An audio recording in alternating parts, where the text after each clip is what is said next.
How do you learn who you really are? It's not found in books. It's found on the battlefield. What's up, warriors? All right, welcome back to the battlefield of the mind. My name is Rick, and today we got an awesome guest, one that I've been wanting to have on here for a long time to bring some belief back in people's lives. And so today I am with Santa himself, Santa Corky, but we're going to go into the reality of what it takes to become a real Santa. So I'm actually really happy to have you here, brother. I really am. Awesome. I can't wait. I've been so excited to know that would have the opportunity to be able to share this with the world and with your people. So I'm super stoked about this. Super excited. Well, let's get into it. So before we start getting into it, anything on my show, what we end up doing is we get into the real stuff. We get into the reality of things. People usually will jump on this and tell me about your weight loss, and that's so amazing, or tell me about that marathon you ran, or all the happy stuff. I talk about the real shit, the stuff when we were in depression, the stuff when we were in the battles inside of our minds that made it so we had to go to the dark places. And so please, if you could, tell us your story, start from the beginning, and get as raw and real as you want. Okay. Now, I really, it's not often I get to tell my real story, what really, how I evolved to where I'm at today. And it's probably one of the most exciting things I like to talk about, because my prayer is that it does make a difference in somebody else's life. So I knew deep down inside that I was bigger than what I was acting like.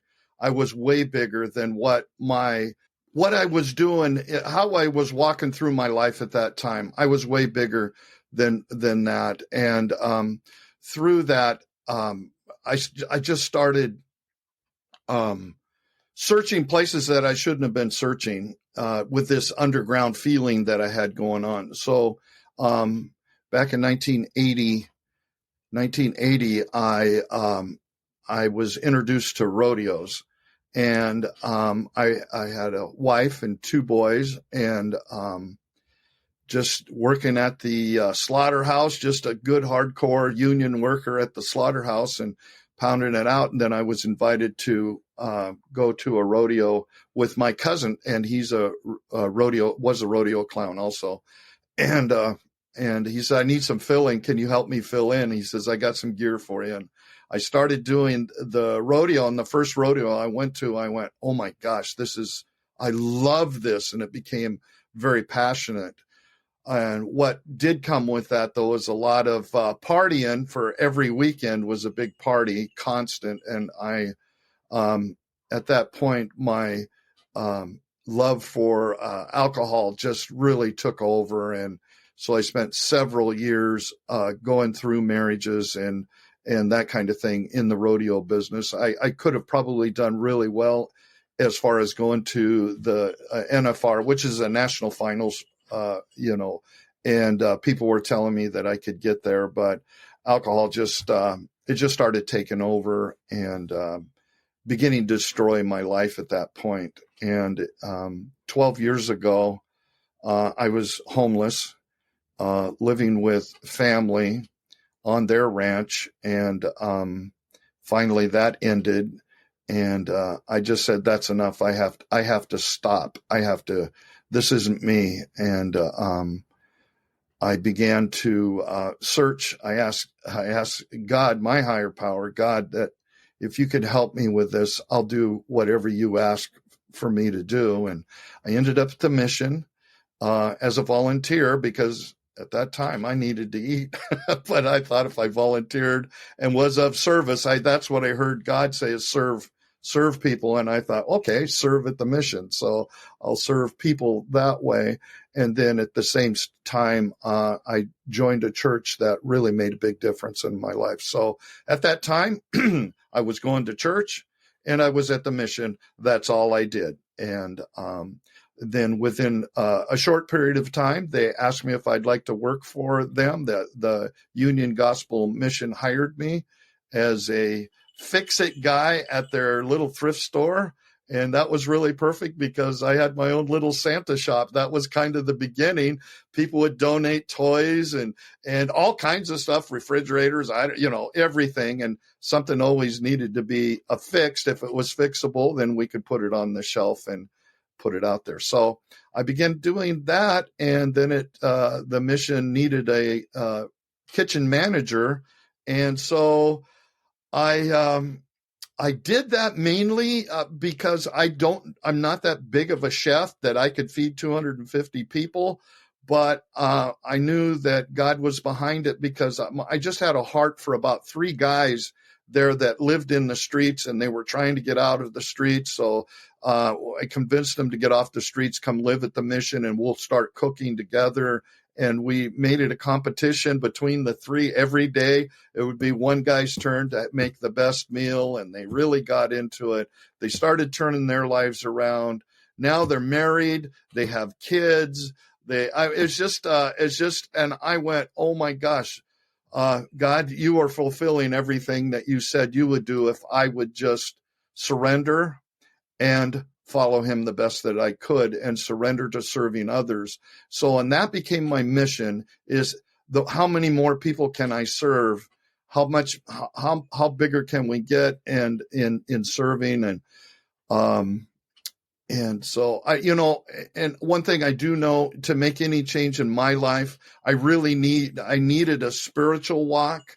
I needed a God in my life. I choose to call it God, but for my real turnaround from the depths of alcoholism, of destroying 2 families and trying to come out of the ashes, was to find another human being and God in my life. And there's no other way I believe anybody can do it. And find the right mentors and the people around your life to help you change your thinking. Because that was my biggest obstacle. And I found out that I didn't feel worthy, and I had felt so much guilt and shame for what I had done in the past 30 years that at 57 at that time is when I turned my life around, and I had quite a destructive path behind me. And my children were at the point that they wouldn't talk to me. And so that was the turnaround. And then we started working with other guys. I say we because when I say God and another human being, my best friend is a recovering person, also recovering.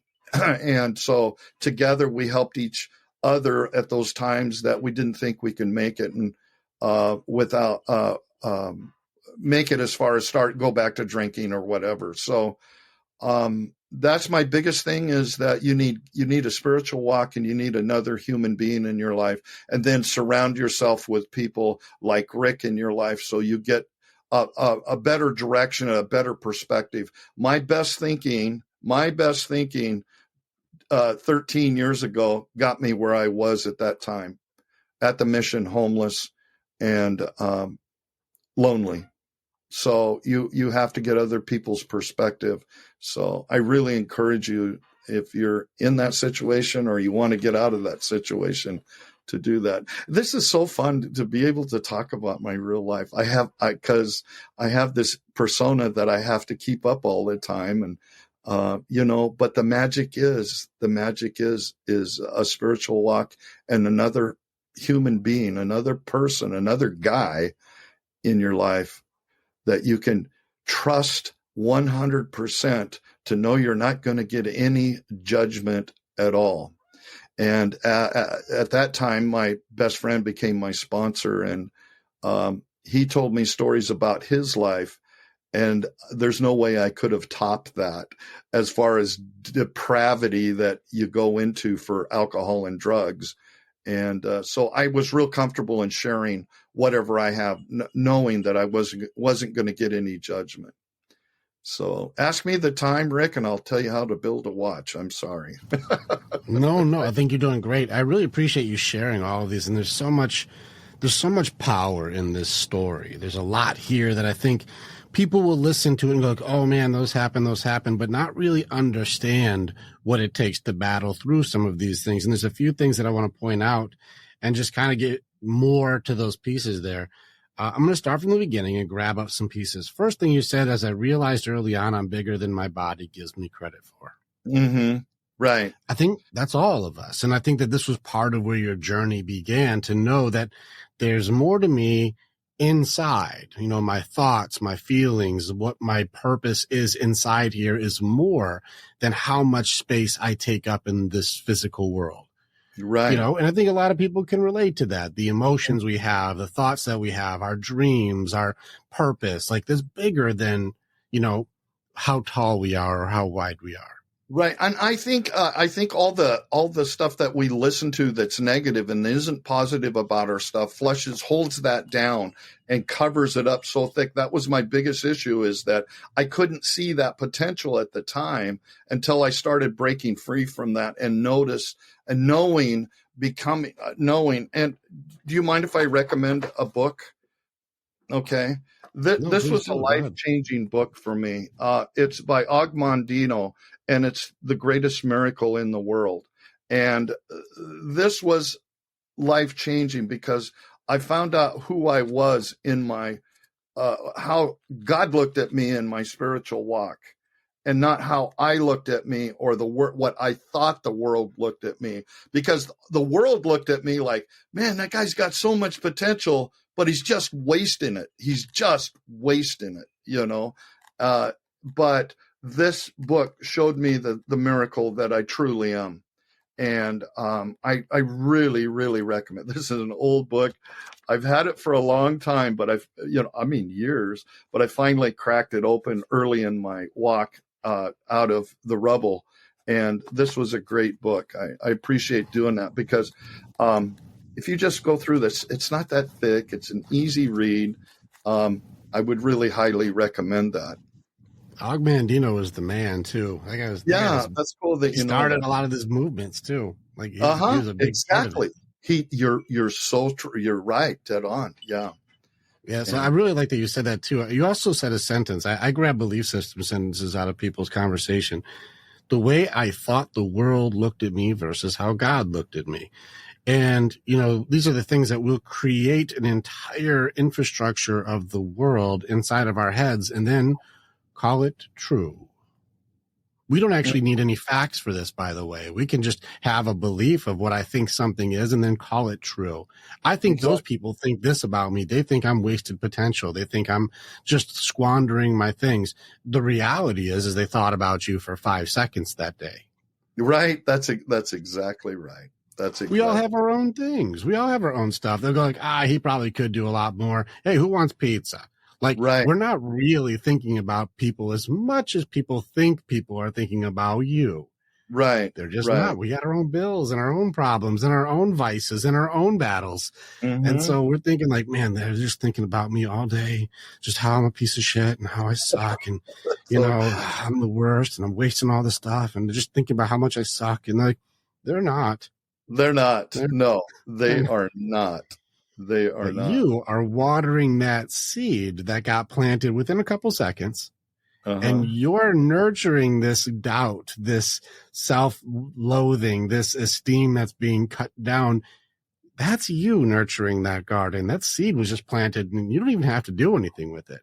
Right. But you're making sure that's a constant battle daily for all of us. You can always, I call it, our dinosaur brain wants to kill us. It wants to first protect us as we stepped out of the cave. What do I do to protect? But there's that demon inside that constantly tells you, well, you're not good enough. You're not big enough. You're not, strong enough. You're not, it's just constant. You don't deserve it. It's a daily battle. It's a daily I fight those every day with people. He wants to take us out. And if he sees a crack in the chink in the armor, he's going to go for it, man. He's going to go for it. Well, I think that's the beauty of it. I've fought demons and I've slayed dragons and I've broken curses for people. So I know what these battles are. I do them every day. And I know this one when he shows up, even that one where he says like, this is a doubt curse. This is how it comes in. I'm just going to make you feel like you're not enough. Right. And the thing is with a lot of these, and this is how you can break the curses, is curses aren't necessarily the same types of battles as somebody just told you you're not enough. And then they left. And then you're the one nurturing the curse, which is where you Yeah. can let that go or you can break it because it's a belief system that got put in there. Now, I can relate to that as far as my dad. My biological dad was a bad dude, and he never. I don't ever remember him telling me that he loved me. He barely remember him calling me by name. It was always, "Hey, you, hey, dummy, come here." My Or dad name was, stupid, and so asshole, half-ass, yeah, dumbass. Yeah. and that you're dead on, exactly. We had the same dad. I know the guy. I know that guy. Yeah. You're like, I'm not loved. You never heard words like I'm proud of you. You never heard words like I believe in you. Exactly. No. And they want you to do well, but just not better than them. And they don't really set the bar very high. You are so dead on. Exactly. So these are we have to outgrow our fathers, and let's just be real. Some dads don't really make that a tough journey. You're like, I'm 13 and I outgrew my dad. What the hell? Like, this is supposed to be in my 30s or something. Like, this is not, Dad, you should have tried harder. But you're not wrong where those seeds are just planted. And then you create an identity around the things that you were called or said. We didn't have a defense yet. We didn't have training yet to beat these. Right. Exactly. So now you become half-ass. You become dummy. You become stupid. You become, whatever names are called to us because those are just dropped in there. And then we take care of those. We make sure those grow. Yeah, exactly. I'm with you on these ones. And so then you went into the fast life because you know what? I'm going to prove. Let me just ask you this. Do you have that thing inside of you? If someone says you can't do it, you're going to show them? Yes. Yeah, you got that thing. That's that warrior spirit that's in there where like, you can't ride that bull. You can't ride that horse. You can't survive that. You're like, watch me. Yeah. You got that thing, right? Yeah. So there's that warrior in you who's found this rodeo world. You found a world where you can be a warrior and you can fight the most dangerous creatures.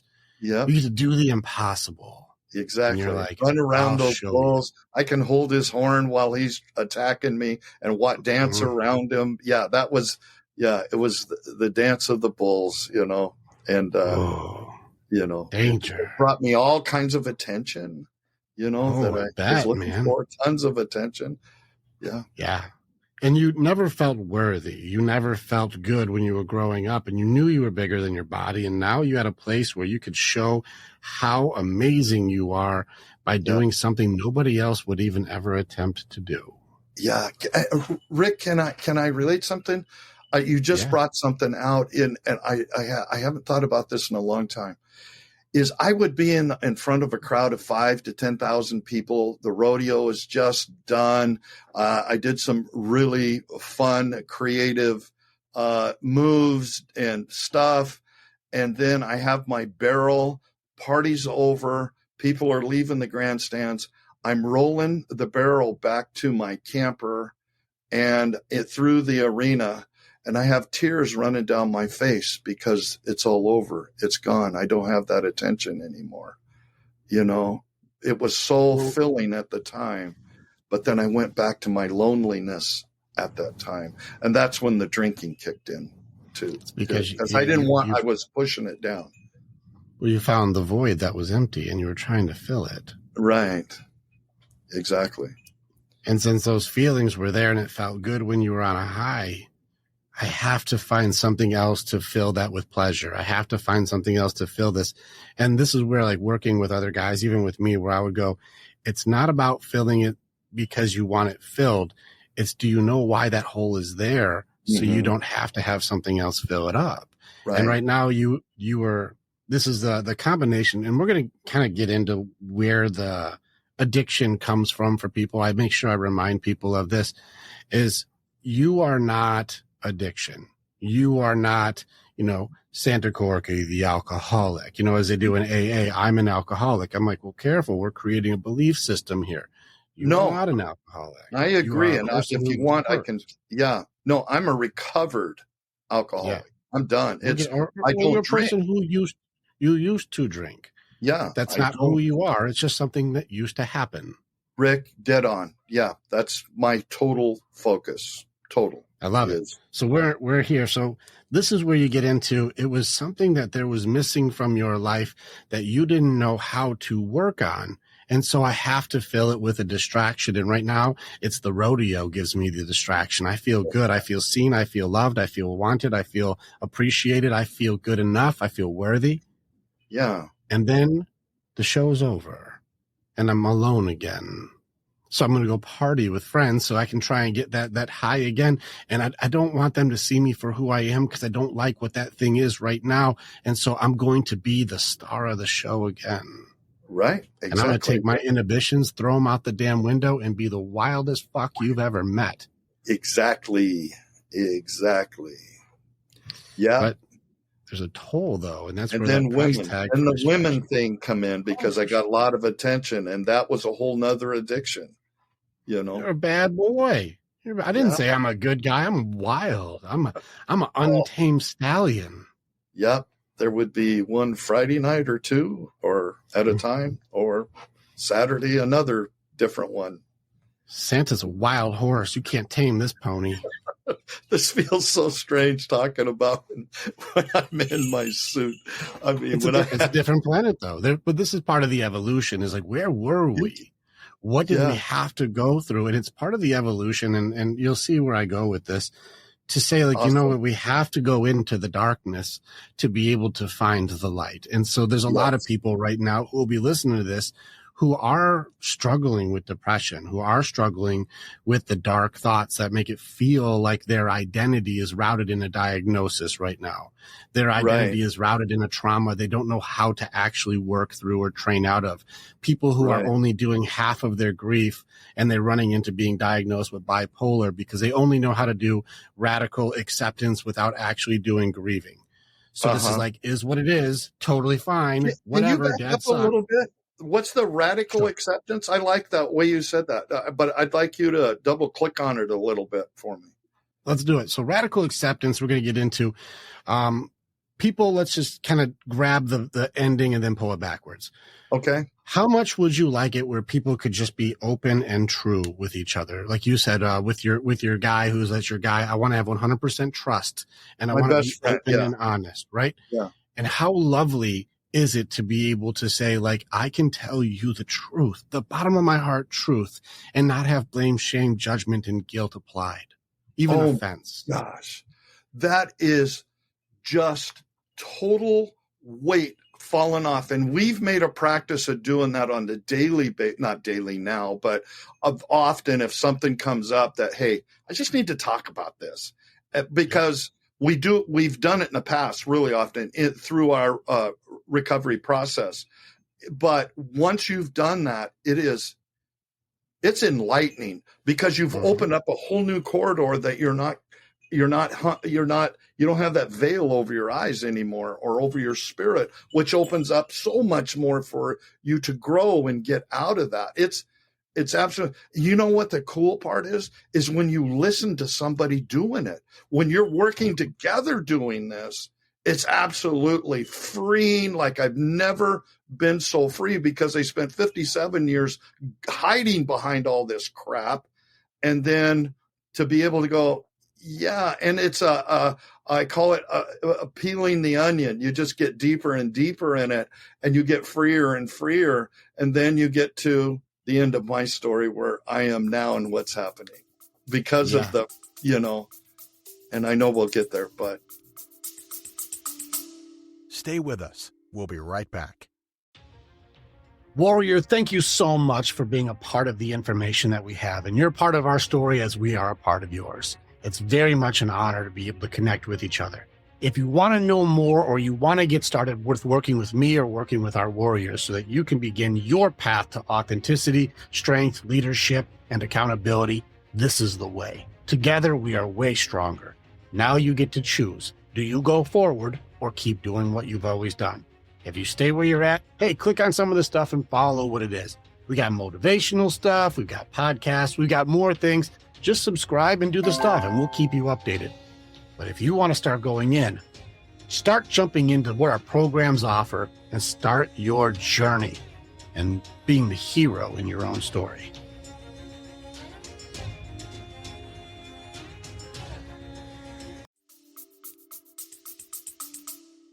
You're doing great. You're actually seeing it. The first two rules in the Warrior's Way for our men when we're working together, rule number one is trust. We do not betray each other. We don't Exactly. post each other's stuff. We don't share stuff outside of the group. It's Vegas rules. What happens in our conversation stays here.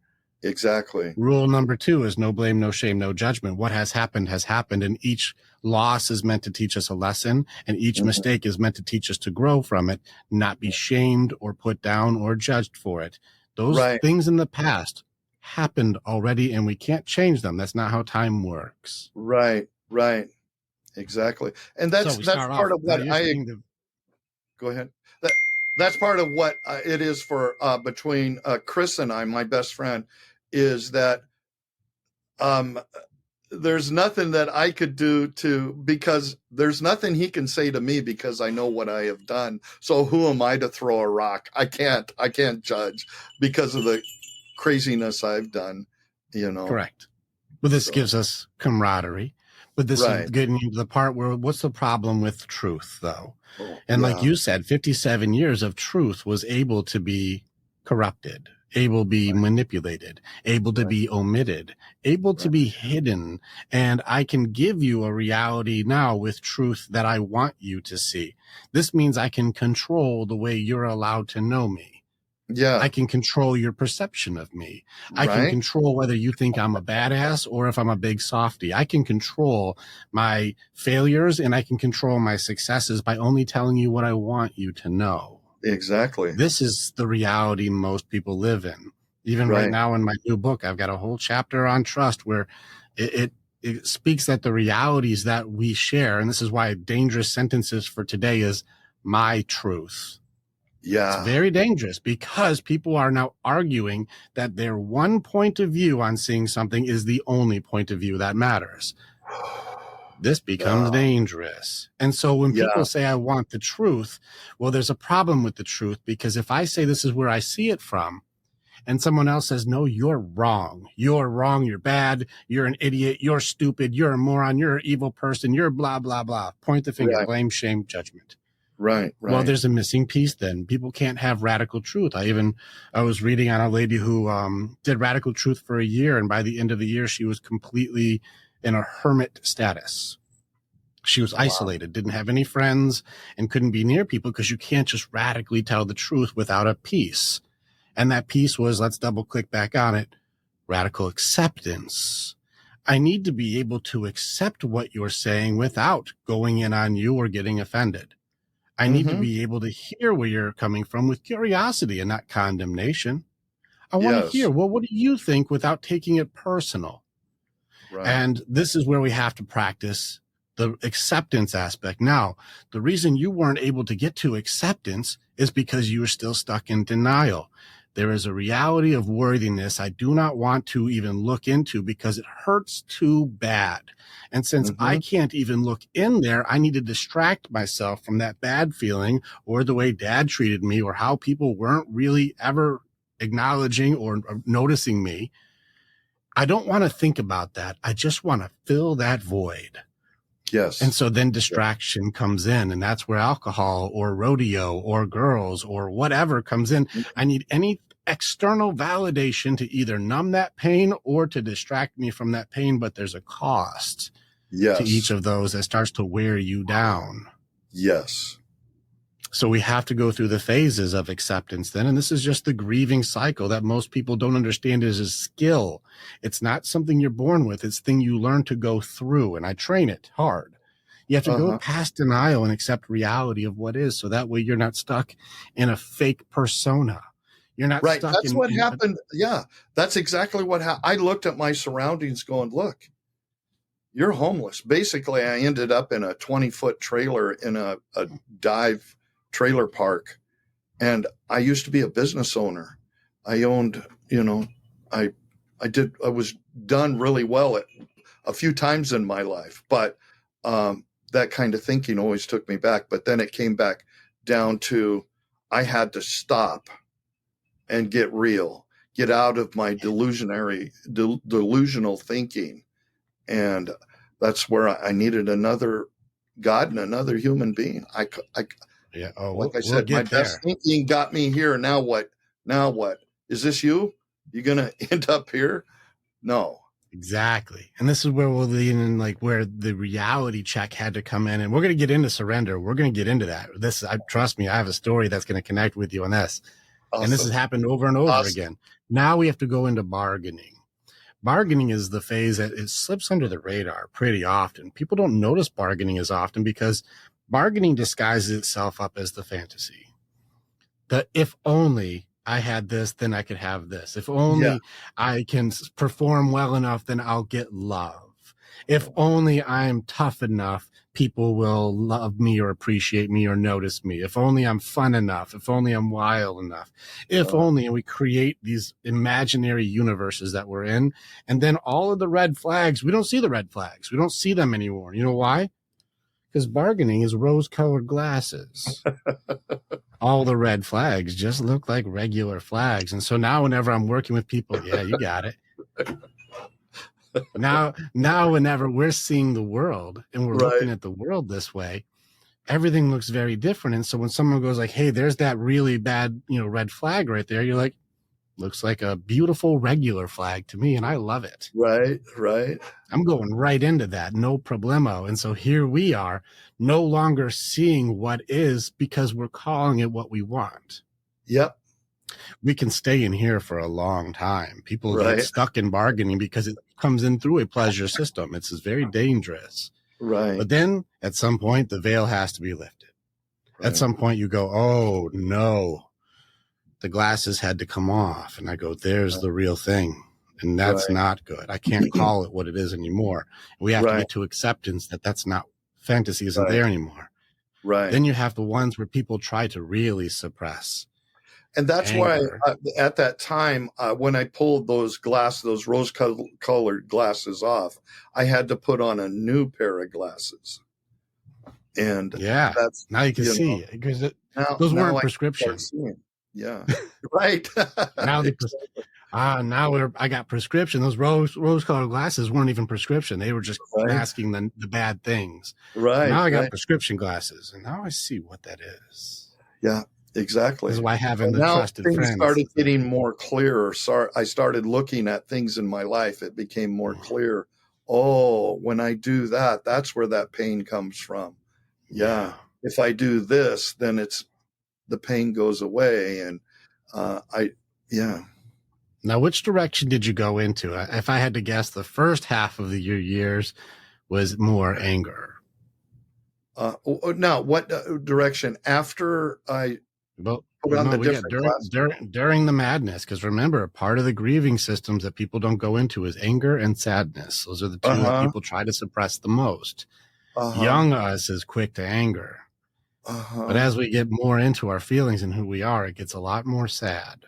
It was sad because of the guilt that I was forming around me. Yeah, what did you do with your anger? What did you do with that? Huh? What did you do with your anger then? I was angry at myself. I was angry at myself, which turned into sad. But then I started drinking more and more and more. And then the anxiety just started building more and more and more. And the more I drank to get away from the anxiety, the worse the anxiety got.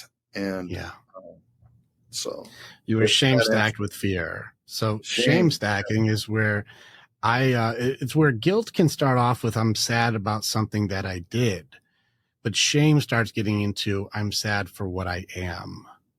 Yes. And you started getting more of, instead of like, I did something that wasn't good. Yeah. And at the time I started looking at what my family was looking at. Mainly one of the big things that keeps coming up is watching what I did to my first wife, my first love, and watching her parents go, this is horrible. This guy is not good. And seeing what I did to my first little family, it's as a young man. I think that's where I was really trying to get away from, was that. Yeah. Yeah. There's because you recognize, like, I had to practice all of my failures on you and my kids. Yeah. Yeah. And it's a really tough realization that me having to work through my battles in my mind, you were a casualty, you were collateral damage. Right. I Yeah. call it And the holding on to tornado behind me. the shame of what kind of man I have to be to do that to people who were not deserving of that level of damage. And Rick, part of that too was one of the biggest changes is I said I was never going to be like my dad. Well, I wasn't exactly like my dad, but I still did the destruction like my dad, just in a different pattern. And that was like, I went, oh my gosh, I'm doing what my dad did to us. Talk about a wake up. Yeah. That'll wake you right up. Exactly. Yeah, exactly. And that's what really went, oh my gosh, I got to stop this. And yeah. That's powerful. It's a powerful sentence. I think it's important that we keep reminding that we are meant to outgrow our fathers. Now, there are some really badass dads out there that set that bar high where I'm like 50 before I can beat my father out and, be a better man than my dad. I stand on his shoulders. Some good dads out there. But there's some dads who are like, I'm just going to use everything that you taught me. And that's going in the what not to do category. That's exactly what happened. I call it my blessing. I call it my blessing. I am today who I am because of my biological father. Because to me, it was a gift that he gave me. It was a gift. Yeah. It doesn't feel like a gift at the time. No. It was horrible. It was awful. But I get to look back now, and it truly was a gift. I am who I am today because of my biological dad. Yeah. Well, listen, we're going to tap back into that because this is something you and I have in common, where like we had to go through trauma, abuse, and being treated poorly, but it also shows you how damn tough you are. And a lot of times people are going, that all happened. They're like, that all happened to me. That happened to me. And I'm like, did it though? It's kind of like when I worked out, I, was really pulling muscles and straining and ripping and tearing the muscles. And it hurt so bad for that short time that I was doing it. I'm like, but it made it so your muscles had to repair stronger. Right. You become defined. So, you're a lot tougher now. You're stronger now. You have more endurance now. You have more strength now. It's like, was it really that traumatic, or was it a part of revealing your warrior spirit? Right. Does it show you how much you're able to handle? But if you can't look in and don't know how to do those battles, you have to try and numb. Right. You have to try to retreat. You have to try and suppress. You have to try and hide. And you didn't know how to fight yet. You weren't trained yet. Right. Exactly. So at the time, you were a victim instead of a warrior. Exactly. And so you're like, I don't want to be like that. I don't want to be like that. I don't want to be like that. And you manifest the universe where you became like that. Yep. Exactly. We can't. The suppression leads to expression. We will become what we think about or what we focus on the most. Yeah, totally. And so, honor to your kids and first wife going like, I hate that I had to learn that lesson on you guys. Yep. I agree. It's a tough one. Yeah. But also like testament to being able to say, look how strong we are because we're still here. I do a math thing. Are you good at math? I can be a little bit. Yeah. Let's test. I'm going to test out your math skills. I do this as one of the lessons when we beat anxiety, because there's steps to beating anxiety. This is one of the things where I have people do quick math. Now, Santa, you've been through a lot of stuff, man. You've been through some ups and downs. You fought actual wild animals and done some really crazy stuff. You had to go through some massive loss, massive hardships. Let's do a math check here. What percentage would you say is your survival rate to this point? Like what percentage is I've survived this percentage? What's your percentage of survival so far? I'm still trying to grab your question. I just don't want to pick a number. I want to understand it. I don't want to just do it a different way. Yeah. What's your percentage of being dead? Being dead? Yeah. 0. So what's your percentage of survival? 100. You got 100% survival right now, brother. You ain't never died. You're still here, no matter what life has thrown at you. Yes. You're at 100% success. So I see what you got. Okay, now I get where you're at. Yeah, perfect. Nice. No, I'm 100%. I'm actually at 70. I'm almost 70. I'm 110 compared to a lot of people in my life around guys my age. So no matter what has happened, no matter what's been thrown at you, no matter what abuses, no matter what neglect, no matter what abandonment, no matter what losses that you've gone through, nothing has taken you out yet. You're that tough. Right. I was told to go home and get your affairs in order. I'm a cancer survivor. You got 1 year to live. You have melanoma cancer. It's going to go into your liver, your brain. It's going to kill you within a year. I said, no. Death right in the eye. You it's look not. Death square in the face. It's not going to do that. And I just started searching it and looking into it and finding the right people to talk about it. I searched out survivors. I talked to them. How did you do it? And 34 years, a lot more holistic than people were trying to tell you. Right. And 34 years later, I've had heart surgery. I've had knee surgery. You're a lot stronger than people would give you credit for. You are a warrior, and you're finding that. Santa's not weak. This brings up something that I heard from my oldest grandson, my oldest grandchild, my son. He says, Grandpa, he looked me in the eye. He says,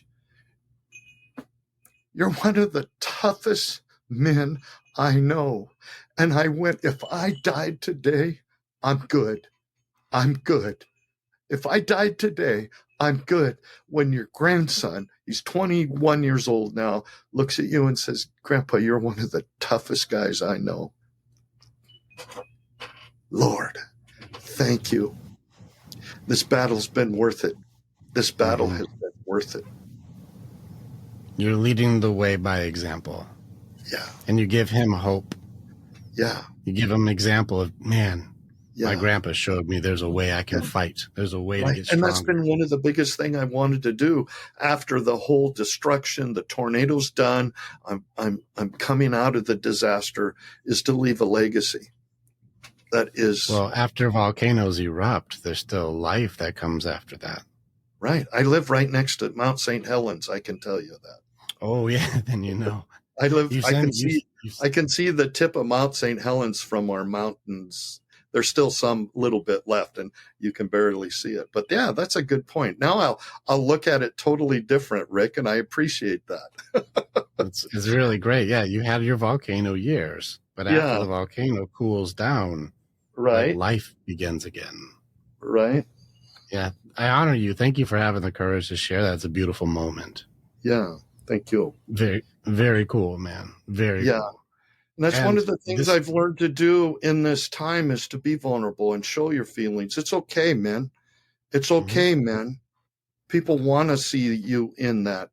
They want to see that in you. That means a lot to them. I think this is I think you are right, but this is also something like you said with your like best guy is with certain people, this is highly acceptable, but we are in a world of shame and judgment right now. We are in a world where people don't see vulnerability as strength because they don't understand it.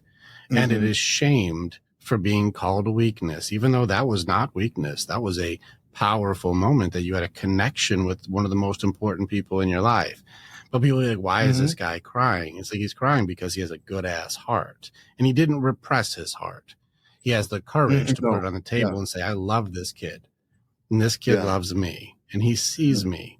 And it makes me feel actually something that I was fighting for my whole life, from my father, from the crowd, from the women, from the drinking, from the bulls themselves, is something that was given to me by my grandson, is that I can be proud of myself.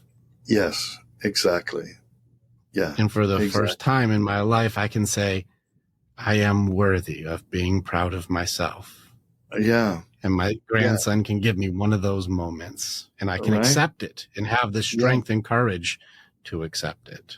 Right. That was a huge moment. This is why hell yeah, it is. This is why the darkness that we had, the addiction, the danger, the dirt, the rodeo, the slaughterhouse, the demons that we had to live with. If you are one of those people, rock bottom is something I fucking hope you find.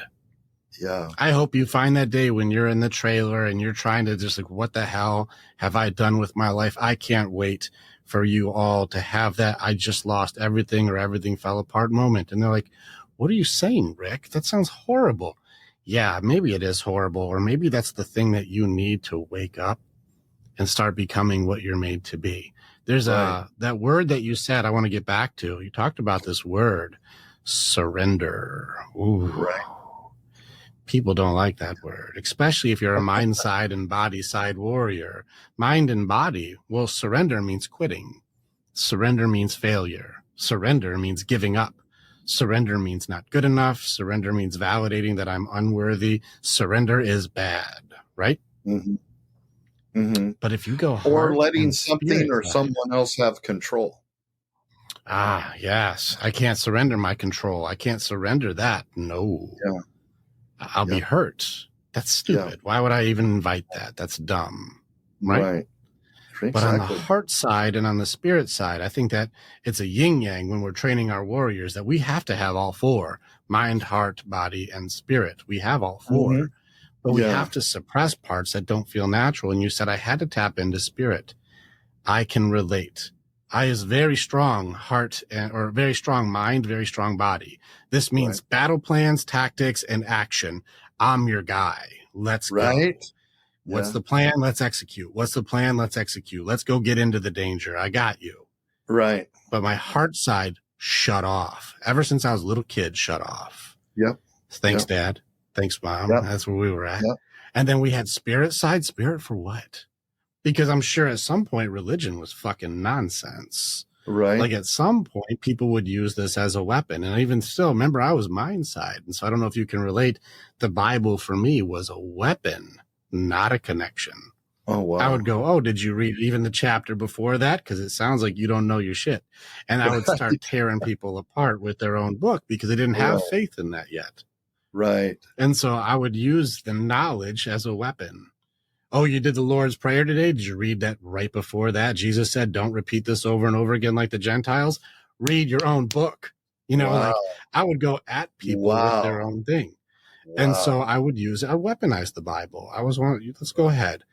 I didn't have that surrender piece, but here's where I went, and I want to connect with you where I want to see that moment. And this is where I think that anybody who says it's going to take a long time to work through it, it's going to take me years to get through this therapy, it's going to take me years. No, it doesn't.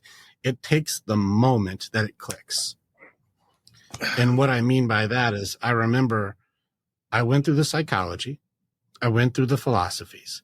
I organized and diagnosed everything that I've ever done, everything I've ever been through, every failure, every success, every, behavioral issue that I had. I diagnosed it, put them all in their receptive little bins, and I had them all stacked nicely and organized. Mm-hmm. And then here I was still with this mountain of diagnosed and organized issues. Mm-hmm. Mm-hmm. Why are they still here? I did all the things. Right. I know the things. I know the solutions. I know what it is. I have all the answers, but they're still there. They're still in here. It still weighs me down. Mm-hmm. And I think there's that thing where you're sitting there going through all of the choices, all of the guilt, all of the bad things I've ever done, all of the unworthiness that I must be because of my old decisions. Mm-hmm. And at some point I was like, you know what, God, we haven't really talked a lot. I know that I've kind of been on the other side. I was the Saul, not the Paul. I know This is where I'm coming from here. Mm-hmm. I am missing something and I don't know what it is. So you know what? I'm done fighting you. I'm done fighting on the spirit side. I'm done being the one who the world revolves around me. My intellect is the center of the damn universe. Who I am, I'm the guy. I'm done with that. You know what? I give it up. I surrender to you. And I don't have that audible voice, but I have thoughts that come in that aren't mine. And usually middle of the night is when I do most of my advanced writing, even when I build like psychology tools and things like this.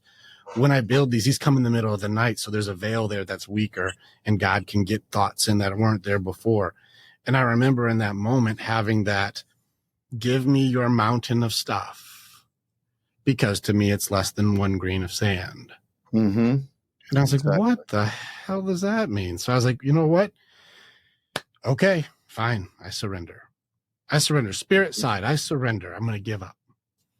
And when that happened, it really did feel like a grown man just stepped right off my chest. Yeah. I could feel the weight off, and my mountain of pain and trauma and all of those things, I gave it up. Yep. And then he said, now that you can do this, I need you to go and get other people's pain and bring me their mountains. Mm-hmm. Yeah. And how do you find purpose in this? And here's where I want to relate to you. As you said, God, I surrender. And he says to you, it's not about you anymore. I need you to be of service. Right. Exactly. Here's one thing I noticed with anybody, and you tell me. That moment for me when I was actually, I'm done, I surrender, I fell on the floor face down, body down, like I had to surrender as if I was in Vietnam with a gun to my head, because I'm going to die if I don't do this. I'm going to die. I'm going to kill myself, or I'm just going to kill myself like out of depression, or drink myself to oblivion and get nothing done. So I fell to my face and I said, I'm so done. And you're dead on exactly right. So when I got up from that, I said, what do I do, God? What do I do? Call your friend Chris. Tell him what you've done. Tell him what happened. And then Chris will help you with guidance. He had more time than me. And I knew that I could trust him and do that. And then he started with the simplest stuff. Let's just start peeling layer. Okay, do you have any money? Yeah, I've got $20 to me. Okay. You're not going to waste that money. He just started stepping me through the process of getting out of this. And then in time, it just started peeling away. Yeah. That was where I say it takes another human being, that God works through us. Yeah. And so this is where we'll start getting into the transformation part. Right. So here you are. Once you surrendered to this and you opened up that vulnerability and you stopped putting it all on your shoulders and you said, what do I need to do? And you said, call Chris and start moving this direction. That sounds so simple, right? But was it easy? No, it is simple, but it's not easy. Not People easy. Confuse simple and easy. I had a car that I couldn't drive my car because I couldn't afford to put tabs on it to keep it licensed. So I had to ride a bicycle in January. But I took it on as, okay, bring it. I am not stopping. And I mean, slushy snow, cars going by as I'm riding my bicycle to the mission or to church. And I said, I'm not going to this is what going through the fire really means. If I'm willing to go through the fire, I know I can get past this. So it didn't get easy at that moment. Believe me, I felt like it got more difficult, but then I got to take those thoughts of, well, you could just go get a beer, or you could just go, hang out at the bar a little bit. And I got that warrior sense to go, no, that's stupid. That's not going to accomplish mission. That is off mission. Mission is to ride this bicycle to the mission or to church. That's all I had, and there's a quote in there that I live by. In that moment that you're doing that, it's a Epictetus quote. I bring it up often, that your circumstances do not define who you are. They reveal you to yourself. And so here you are. Exactly. Yes. What kind of man are you when you have to ride your bike through the slush? You're like, I'm a man who keeps fucking pedaling. That's what I am. Exactly. Are you going to go to the bar and try and give up? It's like, no. I know that takes me off mission. I'm the kind of man who's going to keep fighting.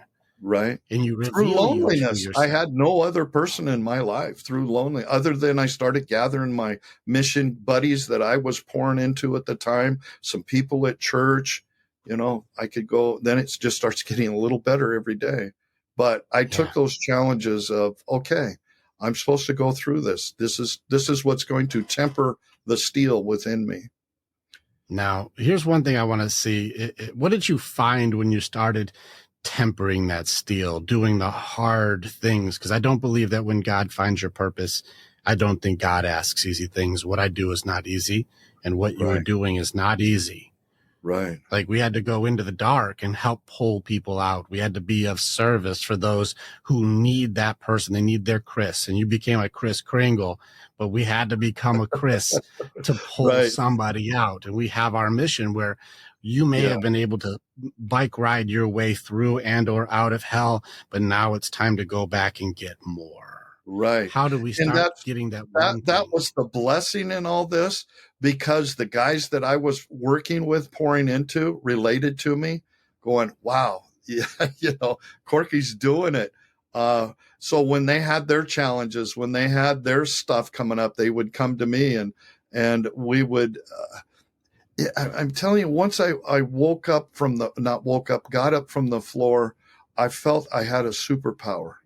I felt that I had a spirit that filled me, like I got more strength than I've ever felt in my life behind me.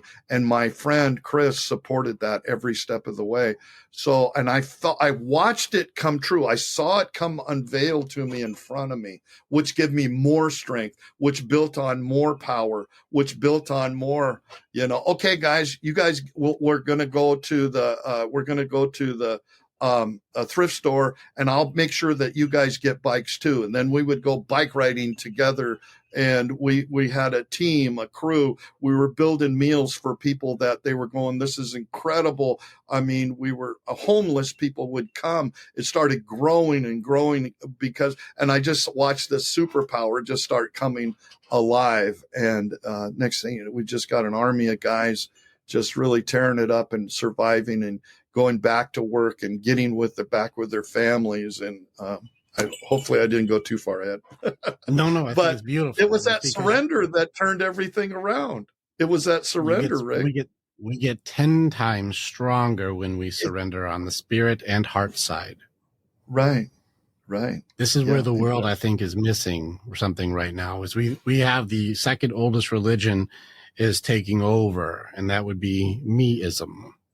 It's all about me. Remember, the reason I call it the second oldest is, if we do biblical, that, the serpent was to tell Eve, if you eat the fruit, you will be like God. You will be the center of things. It's about you. Yeah. And that's what today's society is doing. And I think that what you've done is surrendering spirit side, opening up your heart side. You do something now that I think that we need to make sure we're putting a light on. And the word that's coming to my mind, and tell me if there's a better one, is you started to cultivate hope.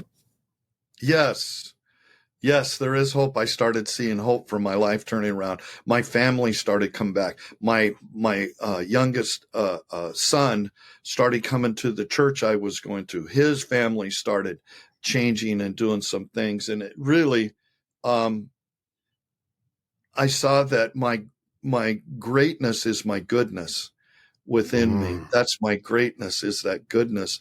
And my kids started seeing that. And that's when things really started going. My greatness is my goodness. I love that. Mm-hmm. And so here we are now creating hope. And now that you found hope, you had to fight for hope. And then you found other men who are like, I need purpose also. I'm willing to fight for hope too. I'll follow you. Where are we going? Is like, we're going to be of service to others, and we're going to have to go through the slush. Yeah. And we're going to have to go through the cold, and we're going to have to go through the winter, and we're going to have to go through the stuff that people don't want to do. And we're going to have to do some stuff that may be all night. We're going to have to work our asses off to make sure that we can give gifts to those who do not have them. We will make food. We will make hope. We will give joy, and we will give happiness to those who do not have it. Are you seeing a pattern here? Yeah, exactly. So here you started to create a day or a night for people to be able to say, I want to find my own hope and my own goodness too. Yeah. And you were filled with the Spirit, you said. I'm filled with the Spirit. And now that Spirit starts to resemble being filled with the Christmas Spirit. Exactly. Part of this is when I started seeing that hope, it's when you own that hope. You're not just striving for it. You start seeing it happen, and then it's ingrained deeply in you. And it's a muscle that we just start working out. Hey, I like that feeling. That feeling's better than that alcohol. That feeling's better than that woman. That feeling's better. This is deeper. This is deeper. This brings me joy. This is life changing. This is going to change the world. Yes. Wow, I've never said that to myself. This is going to change the world. And it could be just the world around me. But when the world around me started changing, oh my gosh, it just started getting bigger and bigger. And the reach went farther. And wow. And I don't want to get ahead of you. No, I think you're right on pace right now. Mm-hmm. It's starting to get to where building hope and goodness and when joy you own it, it's something you Own it. Want to feed. It's something you Yes. want to feed. How do I feed it? Serving other people. Yes. Be of service. It is not about you. It's about what I bring to others. It's how can I serve? Mm-hmm. And you'll hear me often say, I'll meet people who are like, I can't believe I'm meeting you, Rick. I can't believe I'm meeting you, Corky. I can't believe I'm having this moment. Yeah. And our first thing that we say is, how can I serve you? Yes, exactly.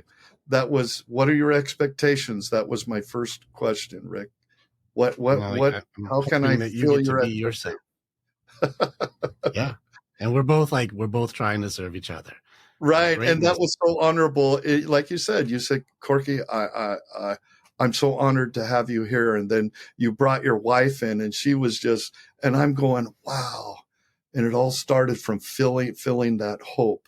I'm realizing now, thank you, Rick, is starting feeling that hope, that there is hope and building on it. Thank you. Yes. Yeah, of course. That's what we're here for.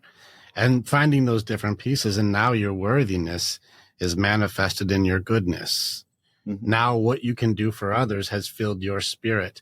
And so now I want to lean into you have become now an icon. You have become the face of hope and joy and cheer and giving. And I think this is very important because Santa is the face of gifts, giving. I want to give. And, Christmas spirit is about, giving and about serving and about being of service. And how can I share? It's Christmas. Of course, I'm going to be kind during this time. Yeah. Can you tell me, how did you transition into the Santa world? I wanted to back up. I had a little bit of a thought that. Go for it. And for some reason I'm spacing off here. Trying to. Let's just jump back when it comes back, because it'll. Yeah. Okay. You were talking about goodness. Okay. And I'll just tell you the story. What had happened is, in this journey, 9 years ago, 9.5 years, well, actually it's been 10 years, I met my wife. And because she worked at the mission part-time in the mission at that time had a catering service that was run, they catered for all over, and it helped generate money they had a whole big, beautiful kitchen, and it helped generate money for the mission itself. And she worked her regular job, but then on weekends and evenings or whatever, she worked at catering.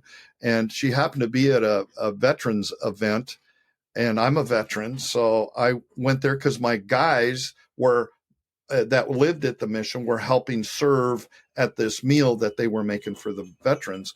And my boss at the mission at that time, the next day said, Corky, are you single? And I go, yeah, I'm single. Well, I have somebody I would like to introduce to you. And there we go. That was October 10 years ago. And now this year we're going to celebrate our 10th, next year, our 10th anniversary. So, and that's moment. How Santa met Mrs. Claus. I see you. Right. Okay. Serving. Mm-hmm. Serving. The more that you give, I'm the telling more you will find coming your way. Yes. And that's, I think, the more that you do that, that is my whole life mission is, how can I serve more? How can I serve more? And it's between me and God, the direction that we go into is I want to serve so much now. So anyway, and so then we have a blended family, and then we have our grandkids. Some are on my side and some are on her side, but we're grandma and grandpa to them. Papa, I'm papa to them. But we want, my son said, why don't we take some pictures of the grandkids, because you have your old suit from when I was a kid. And I said, sure. And he's an up and coming, he wanted to be a photographer on a side gig or something. So I said, sure. And he took some pictures, and then he goes, Dad, he turned the camera around and he showed me the pictures. He says, I think you need to take this a little more serious. Now, I had just grown my beard. It wasn't as long as it is now, but and I looked at the picture and I go, wow, you kind of look like Santa there, Gus. And my wife heard that, and she put it on our neighborhood app. She has a neighborhood app to see what's going on, if there's any chaos, or if somebody's selling something or needs some help doing it. Anyway, it's our neighborhood. She put that picture on there and says, if anybody needs a Santa to come to their house, just let us know. And she had a couple people respond to that. That was 7 years ago. That turned into, it just blew up. It just blew up. And so I began to train under my mentor, Santa, that's been in Hollywood, the movies, did everything. And now I belong to a group of Santas, 6,000 wide. And I don't want to tell the end of the story, but I'm in the top 0.001% of Santas in the world. So you're damn right you are. And I don't want to. I don't mean that. I'm bragging for you. I don't care. I remember I was sitting. Andrea and I were in bed, and she was scrolling. I don't even scroll TikTok, man. I don't even manage my own. It's hilarious. Yeah. But she scrolls through, and you are live, and she was like, "Oh my!" Because she loved Christmas is her favorite. She loves, like, we're already doing the tree before Thanksgiving. Like, she's already in Christmas. Yeah. So like she sees you, and she's like, "Oh my God, this makes me so happy." Like, you were just like, "Hey," like doing your thing. And I was like, dude, that guy, that's Santa. Like, that's who that is. That's real. You were drinking Coca-Cola out of the bottle. I was like, yes. I had an Italian artist send that to me from Italy. He paid a ton of money for that to just ship it, but he drew that. He painted that. It's so good. And you embodied it perfectly. She was so happy. And she sent a gift on TikTok from my account, to the Warriors Way Mindset account. Uh-huh. And you were like, Warriors Way Mindset. Let me check you out. Like, oh, I love this. This is great. I'm going to follow you back. And then you would message me. Let me just tell you. It's that perceptive. When you start looking for the right things, this is what happens. Guys, when you start putting your vision to serve others and being there, you get these blessings. You get these gifts. You cannot stop it. I've tried to outgive God. I do really well compared to what I used to be on my $1,700 Social Security before I started my TikTok. I do really well. I'm able to give hundreds of dollars to people. But when you do that, God sends you these kind of people. God sends you Ricks. And it's, I get thousands of comments. I get gifts like crazy. I'm so blessed and so honored that people do that for me. And to pick one out like that, it's a God thing. So I feel like every day I say, Lord, tune me in. And it could be somebody that needs prayer for cancer, or their dad left and hasn't come back for years, or, but that's I look to serve. And what happens is, boom, Rick shows up into our life, and Andrea. Yeah. It was wonderful. Go ahead. I'll let you finish. No, that was beautiful. I love that. Yeah. Like, yes, like, you see, like, your purpose is manifesting. And so, right. In that moment, I remember she was walking on air after that. She was like, Santa friended us and Santa followed us back and Santa, yes, like, 'cause she loves Christmas and you are Santa. And so I was like, we got to know who this guy is. And then you started DMing us and we started texting each other. And she was like, we know Santa. Like, it was one of those things where like you became a highlight of the house and you didn't even know yet. And it was a very beautiful moment. And so from then I was like, we have to showcase the goodness of what you're doing. And I love that you said greatness is my goodness. And we just wanted to give you just one more. Greatness. Oh yeah, goodness is my greatness. And I just wanted to share with you that even just one tiny moment of acknowledgement that you had fought so hard to get. You had done rodeos and done wild things to get that moment of acknowledgement. And now in just one moment of service, you can make somebody, their whole night is now better. And it was only a few seconds for you, but it was like a whole week here. Yeah. And very, very cool. Grateful for that. Yeah. That is so cool. Yeah. So thank you for that. We want to honor you for that. And then being able to have this moment. She actually said today, when I said I'm recording with you today, she was like, it's the first time I've ever been truly jealous of like, were you podcasting today? She's like, you get to hang out with Santa. And it's very, very cool that now you are the face of joy. You are the face of hope, and you are the face of goodness, and you are the face now to give people that moment when they scroll and they see people bitching and fighting and angry and judging and guilt and shame and you're bad and this bad news thing and this stuff going on in the world and wars and famines and pain. And then there's a moment where you can just see Santa going, I'm fighting for good. I'm fighting for you to be able to go, hey, that's not all bad. It's not all bad. And it starts inside of you where you can start fighting too. And I'm going to tell you, it's not easy. Fight for good sounds simple, but damn, is it hard. Some days you're going to have to take your sleigh through the slush in the winter. And some days you're alone. And some days it's cold and wet and horrible. And some days don't go well. And some days you get stuck in the damn chimney and some days suck. Yeah. But keep going. And you're not alone. And people will start finding hope with you because you have the warrior courage to keep pushing forward instead of pretty soon you'll have an army behind you, pushing you forward and cheering you on. And you do now. How many people now, and this is not a testament to your end of your game, but just where in your journey, you have millions of people following and millions of people. 1.9 million, almost 2 million following me on TikTok. We just started with Instagram. I have Michael. Michael helps me out. I found myself to go, I need some help here out of, from mentoring from some of my friends in, not so much in the social media, but in just business world. You have to start hiring people. And if you want a bigger reach, and I said, that's no problem. Let's go. So Michael came into my life and with the same passion, same vision. I mean, what a godsend. See, that's what happens too, is God will bring them. And I envisioned what the kind of person that Michael wanted. So I'm really into, okay, Lord, give me I'm thinking, I take time every day and I just get quiet. I pray and I envision what we can do out there with God's guidance.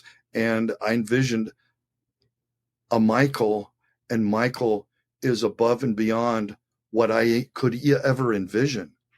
It happens. God sends them to you.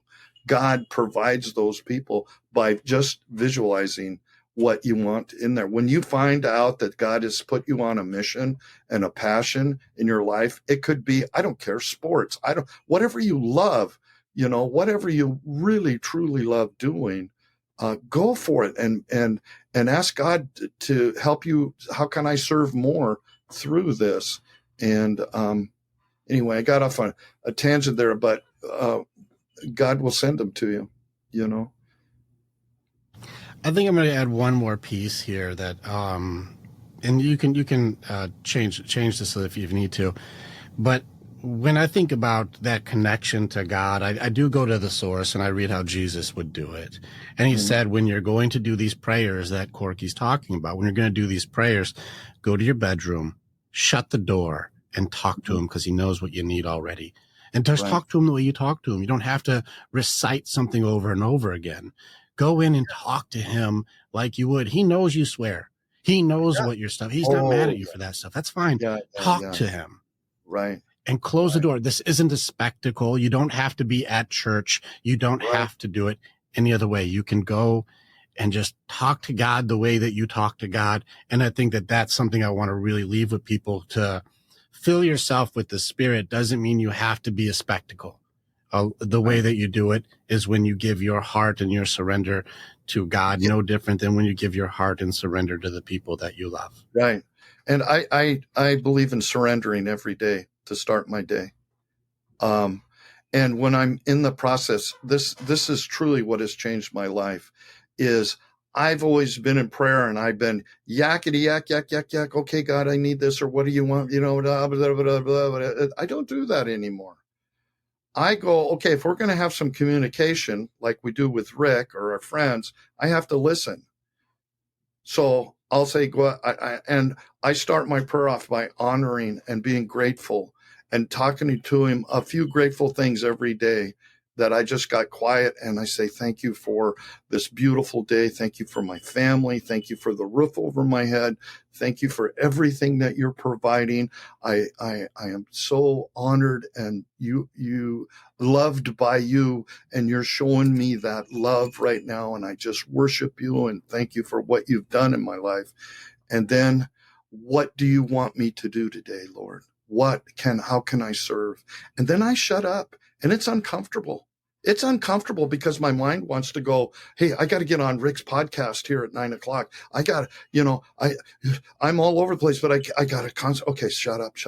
And then I write down the words that I start hearing. Some of them are stupid words. Like I don't, it doesn't have anything to, but then I get little, God speaks to me that way. And it's not an audible voice. It's just the words. And then I write down those words, and I listen to God. And by doing that, I am where I am today by the grace of God in my life, by doing that. And sometimes I don't want to do what he asked me to do. He doesn't ask easy things. But he asks things to temper me. Yes. He asks things to build relationships. God is about relationship, and that's truly all God is. Totally built. I don't believe God cares what you're doing as long as you're building relationships. If you want to be a plumber, be a plumber. If you want to be a bartender, be a bartender. I don't think God cares. It's just so that you honor him in everything you do and put him first. It doesn't matter. I don't think God cares what you're doing for a living, other than if you're hurting people or, that kind of thing. But you can serve him in whatever you do in a miraculous way. Good grief. That's true. You serve God by being Santa. Right. That's amazing. And like I serve God by working in the psychology world, and I serve God by going into hell. That's not an easy job. That's not you're constantly walking through mud, sometimes knee deep, waist deep. Sometimes you're going, I don't know. Mm-hmm. You're here. And I get that. Working with recovering people, you got to hear some ugly stuff, horrifying. I have to give those mountains to God. That's part of my purpose. And I have to go and gather the darkest of thoughts, the suicidal thoughts, the addictions, the depression, the molestations, the stuff that's like the most pain that people have ever gone through. I have to go in these memories to help them fight. And that's my purpose. And so this is where, an honor to both of us too, because the lives and the ripple effect from the work that we do to serve, it goes on way beyond us. And the families that now, like of the guys that you said, let's just make the best meal, has turned into families that now exist that maybe wouldn't have. Right. And the ripple effect of what we do and the lessons that we will leave in our wake and the memories of the things that we've created in our lives will be moving long after we're forgotten. Right. I know Can I that add the something ripple to effect of that? my existence will have me. Right. Go ahead. One of my biggest goals is when people are talking about something, their life or in their story, that I come up in their story, that my name is mentioned, and I'm not even around. I'm not even there, but I come up in their conversation of how their life has changed, the difference that you made, that I was able The time that I to got to God listen make. to Santa. Right. Yeah. Right. I honestly, I'm going to give you a little credit here. I love that you do the Zoom calls with people for like the kids to go like, hey, if you want Santa to show up, you can call Santa and he'll be like, Right. oh, hey, and be like, what's up, Jonathan? And like, Yep. and they'll be like, what the fuck? Like the kids in school said that this is not a thing. They said that Santa's not real. And I'm talking to the dude and he's like, I'll see you in just next month. I'm looking forward to it. And like, get out of here. Right. You can't tell me. I talked to him. Right. Right. Oh, that's so fun. And you get to keep the Christmas spirit to make it so people do work on their goodness and their hope and their happiness and their joy.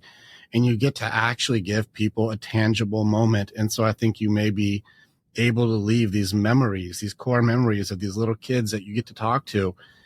It'll be there long after we're gone. Right.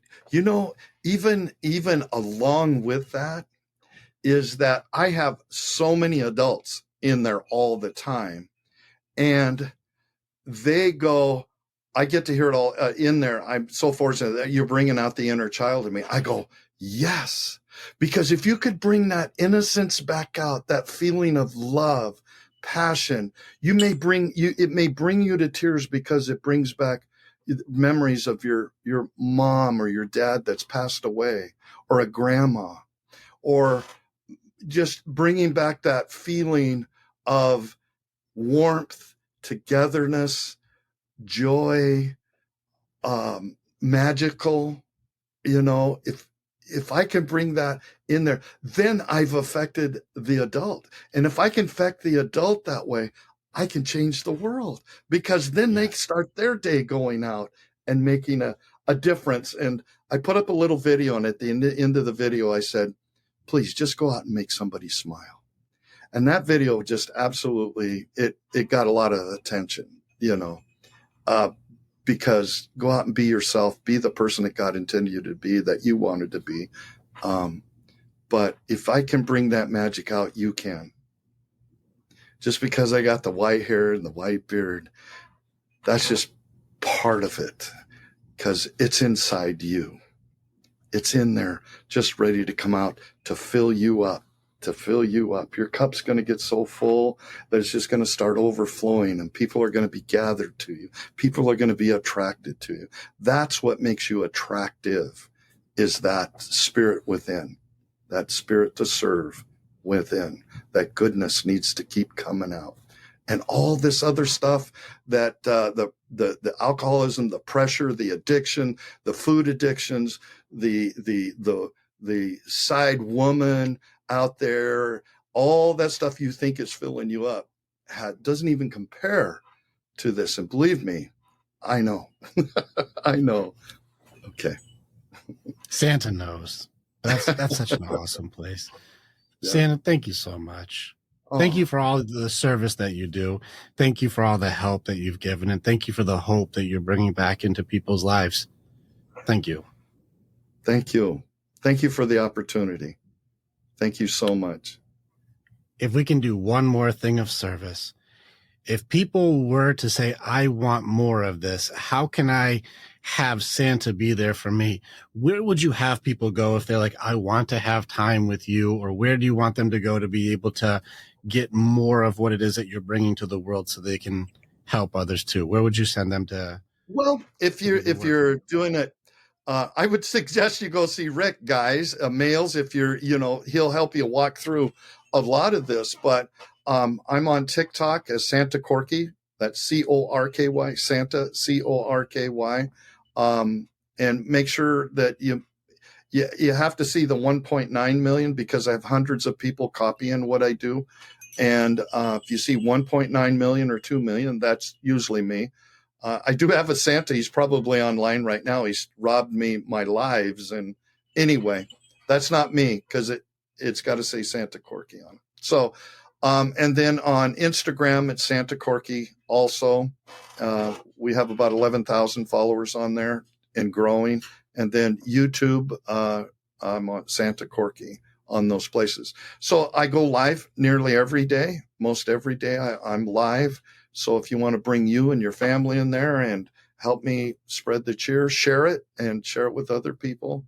And then I have my website. If you want me to do a virtual visit for your family, just go to santacorky.com. And you can schedule a virtual visit with me where I come in and do that. Or if you just need me to talk to somebody and you tell me what you would like them to say, I'll make a recording for them also. And I hope. Such awesome services. We'll make sure we have all the links in these bios. You can click on Santa Corky stuff. I hope to hear this from is awesome. Yeah, me too. Thank you again, Santa. I really appreciate you. You bet. Click on the button and you can become the hero in your own story. It's time to start making the choices to change. And the evolution that you're going to do begins with choosing the next step. This is the way. And together, we're always stronger.